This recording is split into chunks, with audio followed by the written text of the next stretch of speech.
Why did everyone fall silent the moment she stepped into the briefing tent?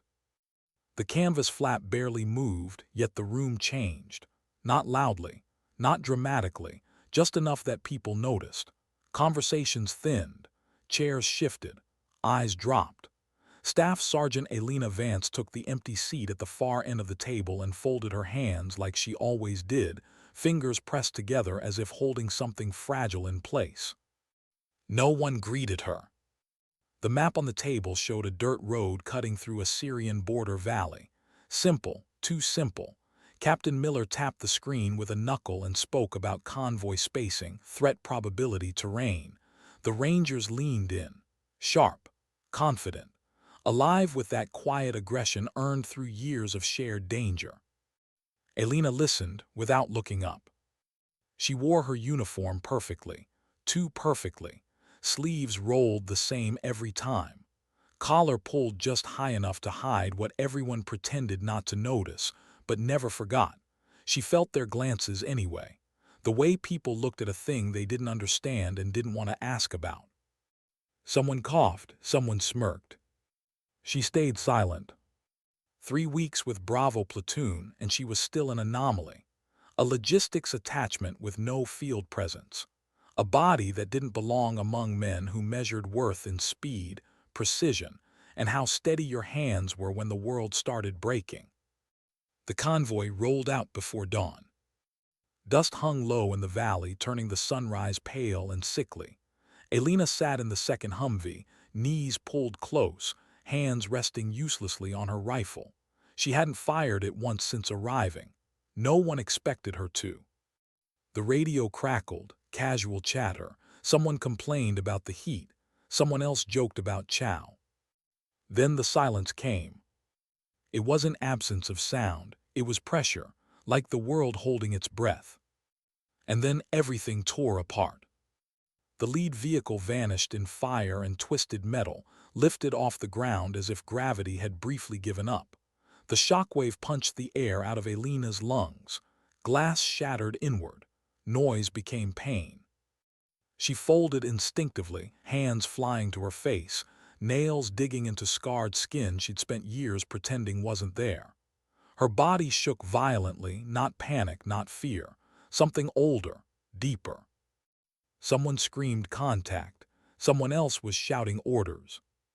Captain Miller dragged her out of the wreckage by her vest. She stumbled, rifle scraping uselessly through the dirt. She looked small, too small, a liability pulled into a nightmare she had no business surviving. They took cover behind a mud wall, as bullets ripped the ground apart inches from their boots. Elena pressed her cheek into the dirt and tried to breathe. "She's freezing," someone spat. Miller didn't argue, just keep her down. 50 enemy fighters, high ground, prepared positions. The math was ugly. To them, Elena Vance was already dead weight. They didn't know she was fighting something far worse than fear. And she was losing. What kind of person flinches at gunfire, but never runs? For weeks, Elena had been invisible. Worse, she'd been a joke. She worked quietly, logged inventory, stacked ammo, stayed out of the way. She ate fast and alone. She showered at odd hours until that became impossible. Scars don't hide well under fluorescent lights. Someone saw the burns on her shoulder. Someone else noticed the way her skin pulled tight along her neck. Rumors grew teeth quickly. Accidents, carelessness, weakness disguised as service. They called her names when they thought she couldn't hear. She always did. During training, she stayed back. When gunfire echoed, she stiffened. Not dramatically, just enough that trained eyes noticed. During CQB drills, she vomited and apologized quietly while the others rolled their eyes. Captain Miller had written her off early. "You're not built for this," he'd said, not unkindly, just honestly. "Stay in the truck." She agreed. She wanted normal, quiet forgetting. Her file said Pentagon Logistics. It said reassignment. It said nothing that mattered. It didn't say Yemen. It didn't say Wraith. It didn't say 3 days in a room with no windows and men who used pain like language. It didn't say she'd learned how to dissociate so completely she could watch herself bleed and feel nothing at all. Back in the valley, the ambush tightened. RPG fire shook the earth. 2 rangers went down screaming. The medic crawled through dirt and blood while the radio begged for air support that couldn't come fast enough. Miller turned to Elena and yelled for her to shoot. She couldn't explain why she didn't. The rifle felt wrong, heavy, loud, predictable. Her hands shook so hard she thought they might tear loose. "Pathetic," Miller snarled, desperation bleeding through anger. "You're getting my men killed." The word hit harder than any bullet. Then the smoke rolled in. Enemy smoke, thick, choking, controlled. Figures moved through it with certainty. Thermal optics. The Rangers were blind. Elena was. She saw the mercenary raise his weapon behind Miller's back. Something inside her broke. Or maybe it unlocked.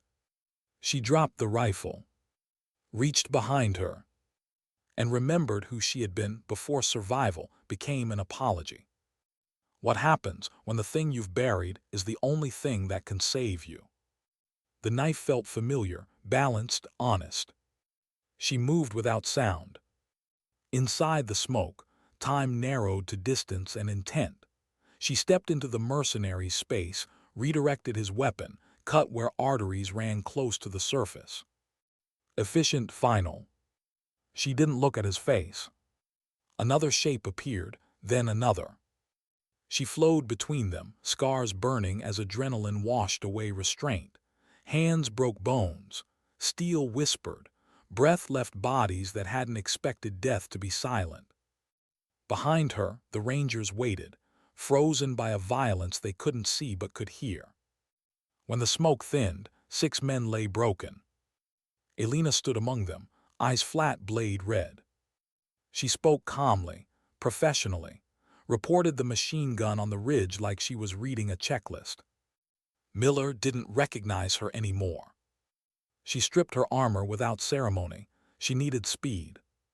"I'm not proving anything," she said when he tried to stop her. "I'm working." Then she ran. How far would you go if stopping meant everyone else would die? The ridge was exposed, the gun brutal. Bullets tore earth apart as she sprinted, climbed, adapted. Pain registered, logged, ignored. She climbed sheer rock with fingers that had once clawed through concrete in a foreign safe house. She reached the nest, ended the fight quickly. Then she turned the gun around. Heavy weapons speak a universal language. She broke the ambush with controlled fury, not rage. When the gun fell silent, the valley exhaled. She collapsed against sandbags, shaking now, not from fear but from what comes after survival. The Rangers took long minutes to reach her. She tried to make herself small again. It didn't work. What do you say to someone you were wrong about? Miller knelt. Apologies are strange in combat. They don't sound like words. They sound like humility. "I was wrong," he said. She didn't argue. Others approached, awkward, honest, changed. No one joked anymore. The helicopter arrived. Elena boarded first. As the ground dropped away, she touched her scars, not with shame but recognition. They weren't weakness. They were history. And history, when owned, becomes strength. Sometimes dignity doesn't speak. It simply acts. Why did the laughter always stop the moment she walked into the room? It wasn't respect, not yet, it was discomfort. Elena Vance felt it every time she crossed into shared space. The way voices dipped, jokes trailed off, eyes slid past her like she wasn't supposed to exist. She moved through Bravo platoon like a shadow that didn't quite belong to the body casting it. The mess tent smelled of burned coffee and dust. Metal chairs scraped the ground. Helmets lay scattered. Someone was laughing loudly about a botched jump from the week before, the kind of laugh that came from men who trusted each other with their lives. Elena stood just inside the entrance, holding her tray. No one made room. She waited, counted her breaths. 1, 2, 3. Finally, she turned and sat alone at the far end, back to the canvas wall, eyes down. She ate quickly, mechanically. Food was fuel, nothing more. She didn't taste it anyway. "Hey," a voice called out, not unkind, just careless. "Careful, Vance, don't burn yourself." Laughter rippled across the table. She didn't react. She never did. That was the part they didn't understand. They mistook stillness for weakness, silence for submission. They thought flinching meant fear, that avoidance meant incompetence. They didn't see the effort it took for her not to respond, not to rise, not to remind them how easily bones broke when pressure was applied the right way. Captain Miller watched it all from a distance. He wasn't cruel, he just didn't care. To him, Elena was an administrative mistake that had somehow been airlifted into his platoon. A logistics clerk with scars and nerves that didn't belong outside the wire. Every unit had one. Someone command insisted on attaching for reasons no one bothered to explain. Miller believed in efficiency, in minimizing variables. Elena was a variable he didn't like. During training, she stayed in the background, organizing ammo crates, tracking serial numbers, handing out water. She performed her assigned tasks flawlessly. No errors, no complaints. But she wouldn't shoot. When live rounds cracked across the range, her shoulders tightened. Her breath shortened. She didn't bolt. She didn't scream. She just went still, like an animal deciding whether the threat was close enough to kill. Once, during a forced drill, Miller put a rifle in her hands and told her to clear a room. She made it 2 steps inside before the smell, gun oil and dust and old concrete, hit her. She turned pale, dropped the weapon, vomited onto the floor. The Rangers stared. Someone muttered, "Jesus." Miller escorted her out himself, jaw tight with irritation. "You're not ready," he said flatly, "and you won't be, so stop pretending." "I'm not pretending," she replied quietly. He didn't hear it or didn't care to. After that, the nickname stuck. Crispy, flingy, broken. They said it casually, without malice, the way soldiers often do. Humor as armor, cruelty disguised as bonding.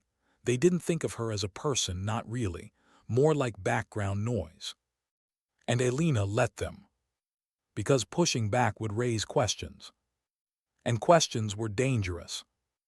At night, when the base finally quieted, she lay awake on her cot staring at the ceiling, listening to distant generators hum. Sleep came in fragments, short, sharp drops into memory. Heat. Screaming. The smell of burning fabric and flesh. She'd wake with her jaw clenched so hard her teeth ached. 5 years ago, she had been someone else. Someone whose name didn't exist on any roster. Someone who moved through doorways like smoke and left rooms quieter than she found them. Wraith. They'd called her efficient, surgical, detached. They hadn't seen what it cost. The safe house in Yemen hadn't been meant to fall. Intelligence failures never were.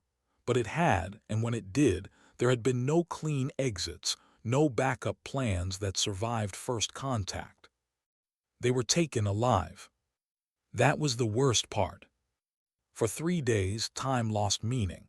Pain became language. They burned her not to kill her, but to teach her endurance, to see how much a human body could take before it betrayed itself. She hadn't screamed, not once. Not because she was brave, but because screaming gave them something. She refused to give them anything. When she escaped, it wasn't cinematic. It wasn't heroic. It was ugly and desperate and fueled by something feral, a sharpened spoon, a broken chair leg, close spaces, hands slipping in blood. She walked out of that place with scars and silence, and a promise she made to herself under the open sky. Never again. She tried to keep it. For 5 years, she stayed away from combat, from weapons, from anything that required her to be that person again, Logistics was safe, predictable, quiet. Until it was. Back in the valley, pinned behind a mud wall, the past caught up to her in the worst way possible. Bullets cracked overhead. Dirt sprayed her face. The Rangers moved with precision born of repetition, but even precision buckles under numbers. She heard them shouting, heard the wounded, heard Miller yelling for fire that never came. And she heard herself breathing too fast. Her hands shook uncontrollably. Inside her chest, something paced. Not fear. Containment. She pressed her forehead to the dirt and focused on grounding, techniques therapists had taught her. Name 5 things you can see, 4 you can feel, 3 you can hear. Gunfire drowned out everything. Then Miller grabbed her vest and shook her. "Do something," he yelled. "Pick up the damn rifle." She looked up at him, eyes wide, not pleading, not lost. "Trapped." "I can't," she said, and hated how small it sounded. That was when he called her pathetic. The word echoed louder than the explosions. Not because it was new, but because for a moment she believed it. Then the smoke rolled in, and the world narrowed. As the Rangers fumbled with masks and sightlines vanished, Elena felt clarity settle over her like cold water. The shaking stopped. Her breath slowed. She saw movement where others saw nothing. She saw intent. When she reached for the knife hidden at her back, it wasn't a decision. It was muscle memory reclaiming its place. The clerk disappeared. The survivor stepped aside. And the weapon she'd spent years locking away finally answered the call. She didn't feel pride. She didn't feel anger. She felt relief. Because for the first time in a long time, the noise inside her went quiet. And she knew with crushing certainty that once you let the monster out, it never fully goes back in. What does it feel like when the world finally makes sense again, right in the middle of hell? The smoke swallowed her whole. Inside it there was no valley, no platoon, no shouting radios or exploding dirt. There was only movement and intention, shapes resolving just long enough to end them. Elena glided forward, feet light, body angled, every sense tuned to a frequency she'd tried for years to forget. A man lunged out of the gray with a rifle raised too high, too fast. Panic always gave itself away. She stepped inside his reach, redirected the barrel, felt the familiar resistance of bone and muscle as the blade slid home. She lowered him gently, almost respectfully, before he hit the ground. Another rushed her from the side. He didn't scream until after his knee went the wrong way. The sounds around her were wrong for a battlefield. Too intimate. Breath. Impact. The soft, wet finality of things ending at arm's length. Behind her, the Rangers had gone quiet. They didn't understand what they were hearing, only that it wasn't gunfire, and that whatever was happening, it was happening fast. Elena moved deeper into the smoke, not hunting so much as closing gaps, cutting off angles, denying space. Her scars burned as adrenaline flushed her system, the heat sharp but grounding. Pain had rules. Chaos did not. When the last body fell, she stopped. Just like that. The noise drained away, replaced by ringing silence and her own heartbeat slowing against her ribs. She wiped the blade on a pant leg without ceremony and turned back toward the mud wall. Captain Miller was staring at her like she'd stepped out of a myth he didn't believe in. She spoke calmly, voice low, stripped of tremor. "Immediate perimeter is clear. Heavy machine gun on the north ridge. 12-7. It's locking down our exit." He didn't respond at first. "How do you know?" someone finally asked. "I saw it," she said, "and I know how it's set." That snapped Miller back into himself, training over shock. He looked toward the ridge, jaw tight. 400 meters, steep rock, no cover. A death sentence. "You can't get close," he said, stating the obvious. Elena nodded once. "You can't." She pointed to a narrow ravine running straight toward the gun's blind spot. It offered no protection, no forgiveness. "I can." Someone laughed, short and sharp, the sound of disbelief breaking through terror. "That's suicide." She didn't argue, she was past persuasion. She reached for her armor straps and began unbuckling. "Vance, don't," Miller said, and this time there was something else in his voice. Not authority, concern. "You don't owe us anything." She paused, hands resting on the buckles, and looked at him. "I owe myself," she said quietly. She shed the weight piece by piece. Helmet, plates, everything that slowed her down. Speed mattered more than safety now, it always had. The moment she vaulted the wall, the ridge erupted. The heavy machine gun thundered, the sound deep and brutal, chewing the earth apart around her. Dirt and stone exploded at her feet. She zigzagged, dove, rolled, surged forward again. She didn't pray. She calculated. Angles, timing, breath. A round grazed her thigh. The pain registered like data. Another chipped rock beside her face, shards cutting her cheek. She didn't flinch. Flinching wasted time. Behind her, Miller screamed orders and the Rangers answered, pouring fire into the ridge, drawing attention. Buying her seconds, she converted into meters. She reached the base of the cliff and didn't hesitate. Her fingers found cracks instinctively. Her body hauled itself upward with a strength that surprised even her. Above, the gunner leaned out, sidearm appearing as frustration replaced confidence. She surged over the lip. The fight at the nest was brief, brutal, inelegant. 6 seconds of violence reduced 3 men to silence. When she seized the heavy machine gun and swung it around, it felt like lifting history itself. Weighty, relentless, unforgiving. She fired. The weapon roared, not wildly but with purpose. She walked the rounds across enemy positions, tearing through mortar teams, shredding technicals, breaking the ambush apart piece by piece. Below, the Rangers watched the impossible unfold. The gun that had pinned them now sang for them. When it ended, the valley fell eerily still. Elena let go of the trigger and slumped against the sandbags, breath ragged, hands shaking violently as the adrenaline drained away. Blood dripped from her cheek, warm and sticky. This time the shaking scared her.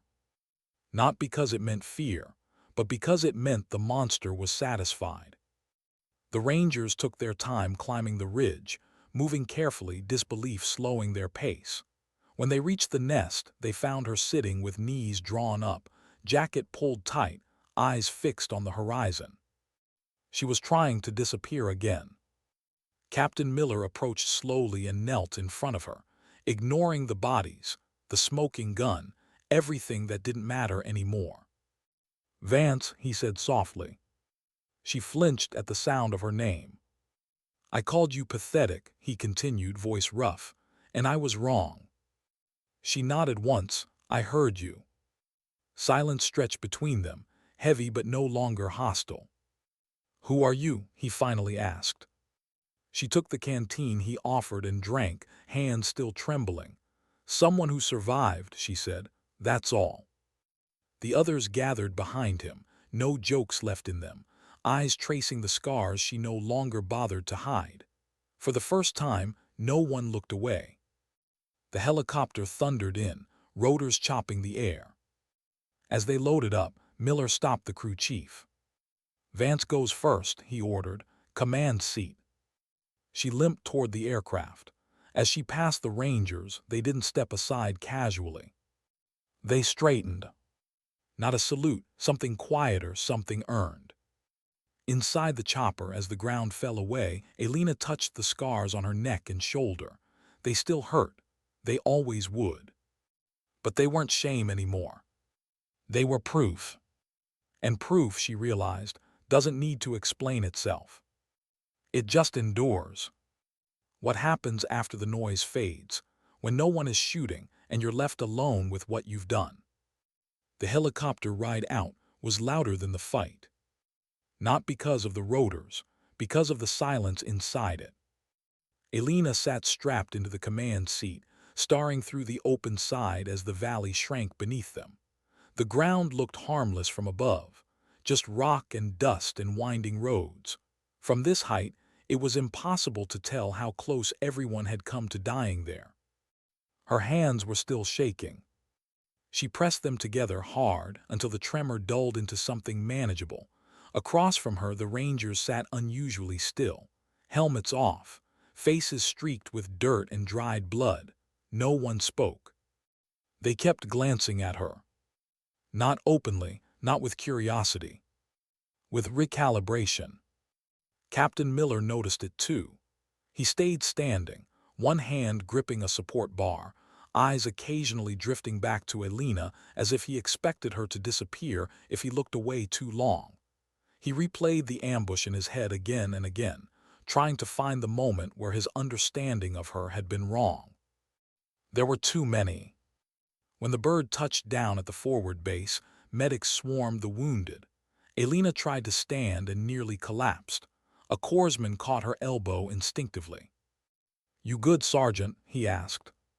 She nodded, though the truth was more complicated than yes or no. He guided her toward a bench anyway and began checking her leg. The graze wasn't serious. The cut on her cheek needed stitches. "Gonna hurt a bit," he said. "I know," she replied. Pain was familiar, predictable. She welcomed it. Pain meant now. While the medics worked, a small crowd gathered nearby. Not close enough to be obvious, close enough to watch. Word traveled fast on a base, especially when it came with disbelief attached. "That's her. That's the clerk. That's the one from the ridge." Someone said it under their breath.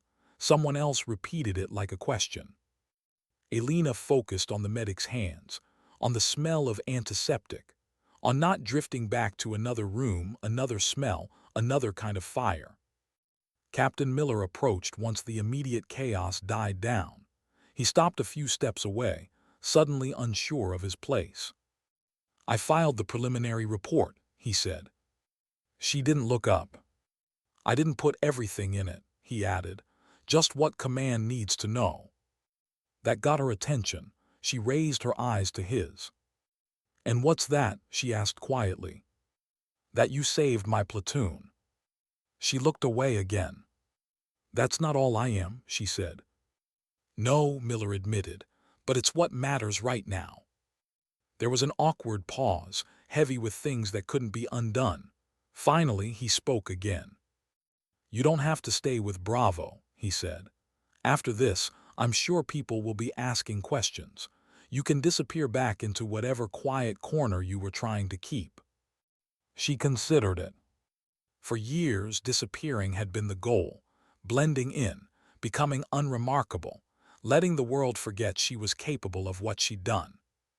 But the monster had tasted air again. And monsters don't forget themselves.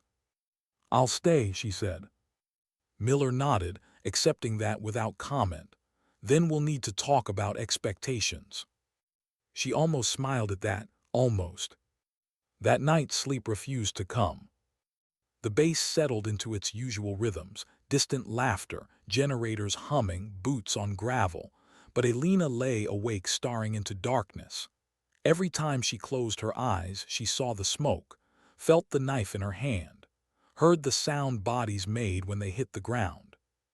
She wasn't ashamed. That scared her more than guilt ever had. Just before dawn, she got up and walked to the edge of the compound. The sky was pale, undecided. A ranger stood watch nearby, rifle slung casually. When he noticed her, he stiffened, then relaxed. "Morning, Sergeant," he said. It was the first time anyone from Bravo had addressed her that way without irony. "Morning," she replied. They stood in silence for a while, watching the light creep across the horizon. "My sister has scars," he said suddenly. "Car accident. She hates when people stare." Elena nodded, not trusting herself to speak. "She's the strongest person I know," he added. He didn't wait for a response, just shifted his weight and kept watching the sky. Later that day, command called her in. The room was cool, sterile. A colonel sat behind a desk, eyes sharp, expression carefully neutral. Her file lay open in front of him, not the fake one, the other one. "You've been very hard to track," he said. She met his gaze evenly. That was the point. He studied her for a long moment. "You should never have been sent into that convoy." "No," she agreed, "but I was." "You don't want to go back to what you were," he said. "No," she said again, "I don't." Another pause. "But you will if you have to." She didn't answer this time.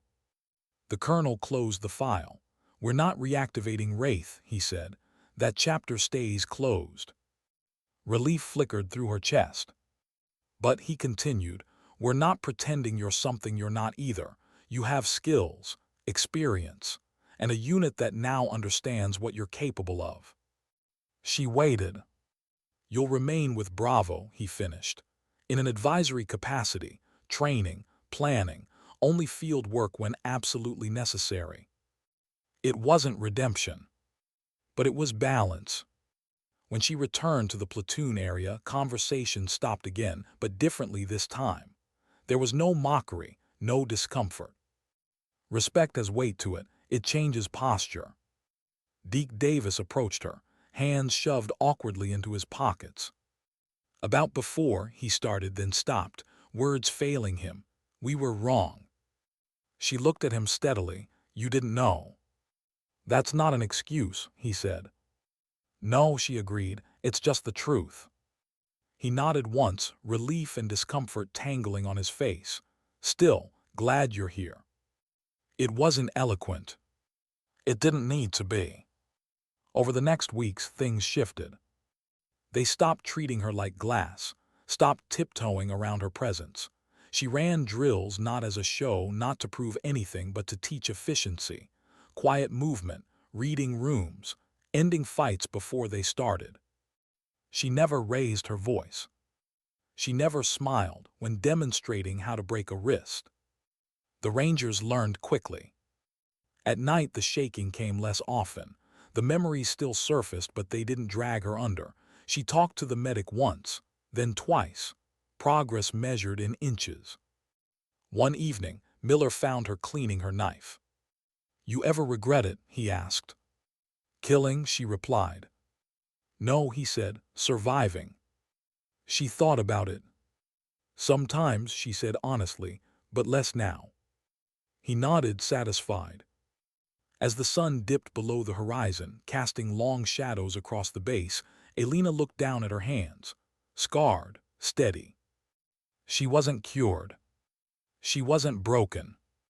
She was still here. And sometimes that's not weakness. Sometimes that's the bravest thing there is. What if healing doesn't arrive as peace, but as responsibility? The first time Elena stepped into the training yard as something other than logistics, the air felt different. Not hostile, not warm. Expectant. The Rangers were already there, scattered across the concrete pad, checking weapons, stretching, pretending not to watch her walk in.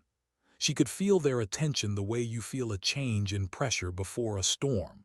Captain Miller stood off to the side, arms crossed, saying nothing.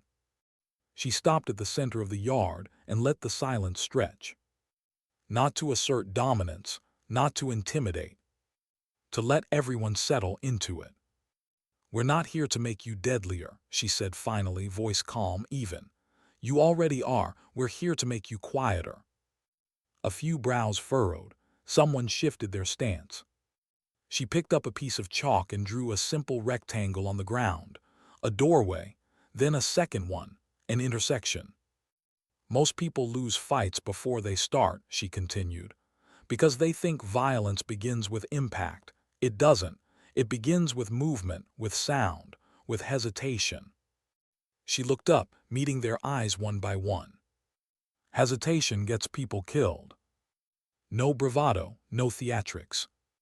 Just truth. They trained differently after that. Not harder, smarter. She taught them how to read rooms, how to listen for weight distribution on loose gravel, how to recognize the subtle shift in posture that came just before someone decided to act. She stripped combat down to fundamentals: balance, distance, intention. She never talked about Yemen, never talked about Wraith.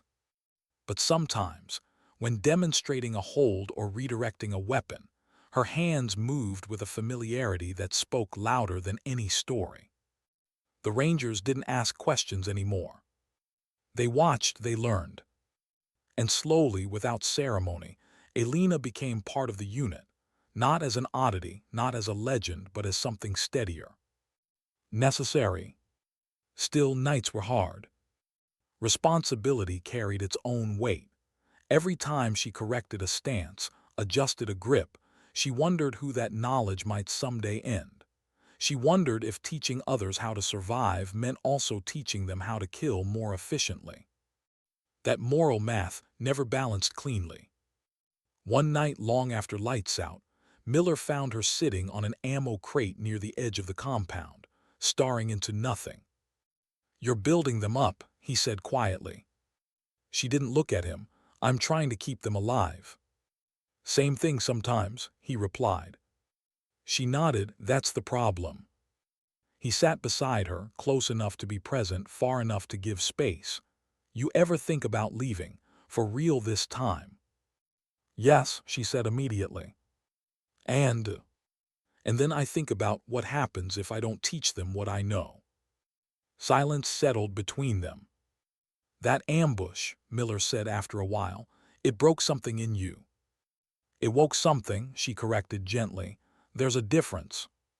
He considered that. "Is there?" She finally looked at him. "Depends on whether you think the thing waking up is evil or just unfinished." The question lingered long after he left. Weeks passed. Bravo platoon ran operations along the border, quieter now, smarter. They avoided fights more often than they entered them. When they did engage, it was brief, controlled, survivable.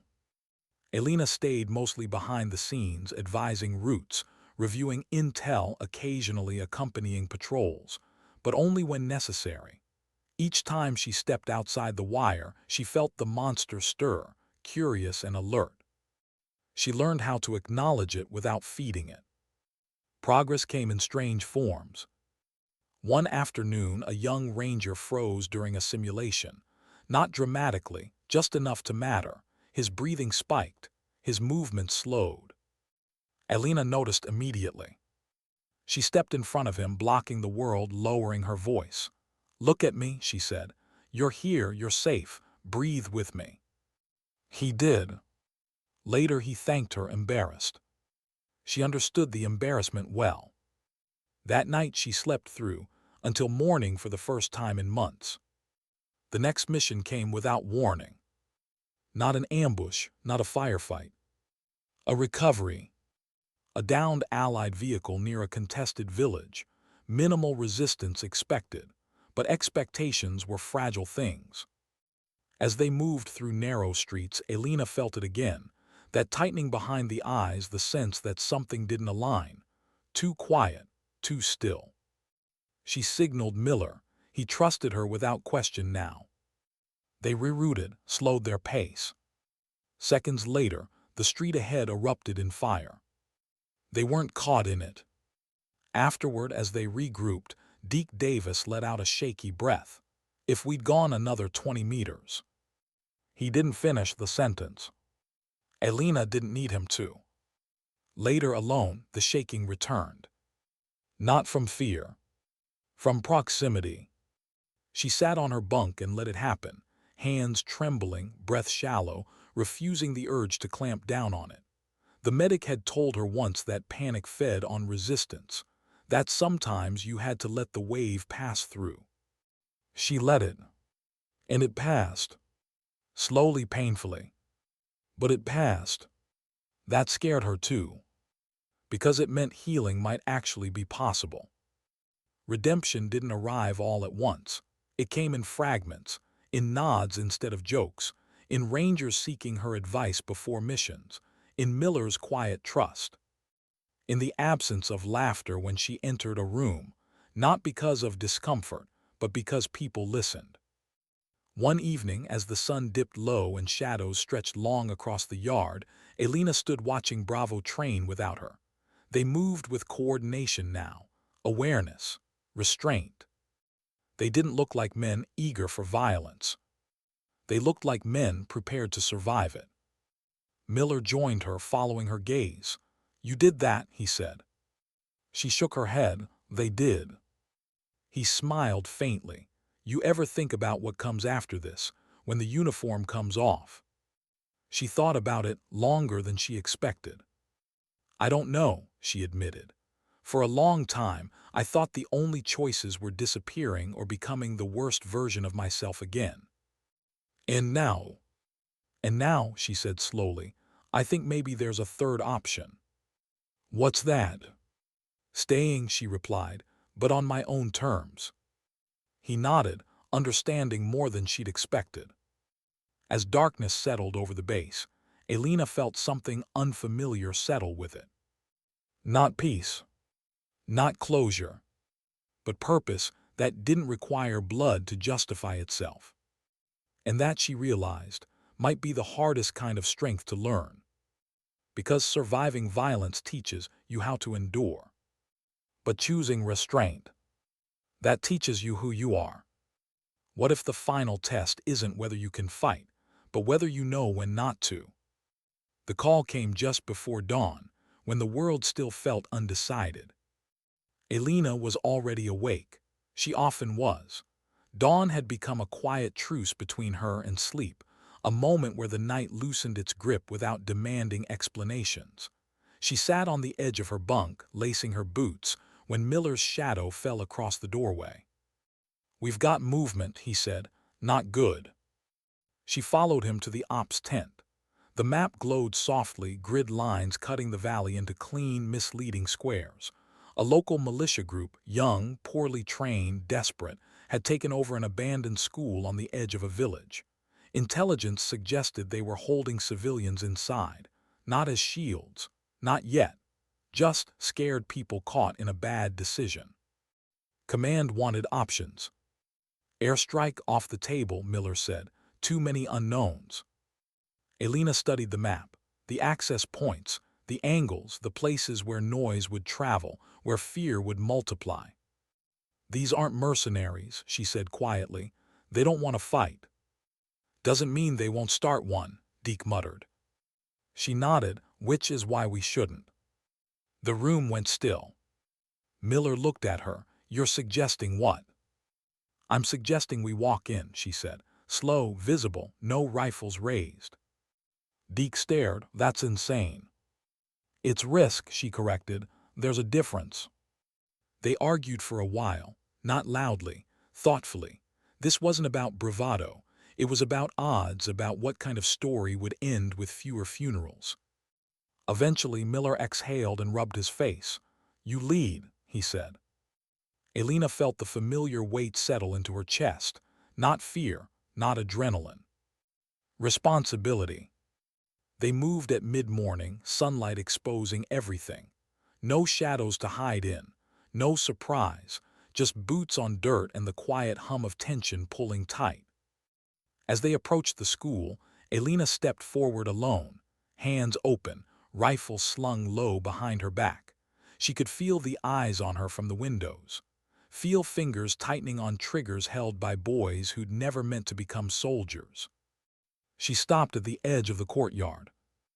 "I'm not here to hurt you," she called out, voice steady, carrying. "I'm here to make sure no one else does." A long pause. Then a figure appeared at a window, young, terrified, weapon shaking. "Go away," he shouted. "We don't want trouble." "I know," she replied. "Neither do we."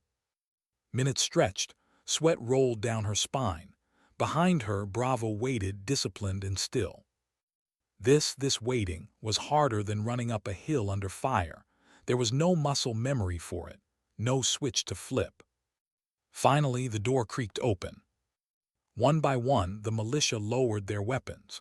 Civilians emerged, eyes wide, clutching each other, disbelief etched into their faces. No shots fired. No one died. As they escorted the civilians to safety, Elena felt something inside her loosen, not break, release. Back at base, there was no celebration, just a quiet satisfaction that settled into the spaces usually reserved for guilt. That night, Miller found her where he often did now, sitting near the perimeter, watching the stars struggle through haze. "You could have ended that very differently," he said. "Yes," she answered. "I've ended things differently before." He waited. "I don't want to be remembered for how good I am at hurting people," she continued. "I want to be remembered for knowing when not to." He nodded. "You think you're done?" She smiled faintly. "I think I'm closer." The paperwork came weeks later. Reassignment, not a disappearance, a transition. Instructor, advisor, stateside. On her last day with Bravo, the platoon gathered awkwardly, unsure how to mark the moment. Deke cleared his throat. "You, he said, scratching the back of his neck. "You changed how we see things." She shook her head. "You changed yourselves." Miller stepped forward last. "You were never pathetic," he said simply. "We were just blind." She accepted that without comment. As she boarded the transport, she looked back once, not at the base, at the people. They stood straighter now, quieter, more aware. Not because of what she'd done in smoke and blood, but because of what she'd chosen not to do when it mattered most. Later, in a quieter life, she would still wake some nights with her hands shaking. Healing wasn't linear. It didn't obey orders, but the shaking passed faster now. The memories had edges instead of claws. She taught, she mentored, she listened. And when people asked about her scars, she didn't hide them. "They're not the story," she'd say. "They're just the punctuation." Because the truth was simpler than myth. Strength wasn't about dominance. Courage wasn't about fearlessness. And dignity, real dignity, didn't announce itself with violence or demand recognition. Sometimes dignity doesn't speak. It simply acts. And then quietly it stays.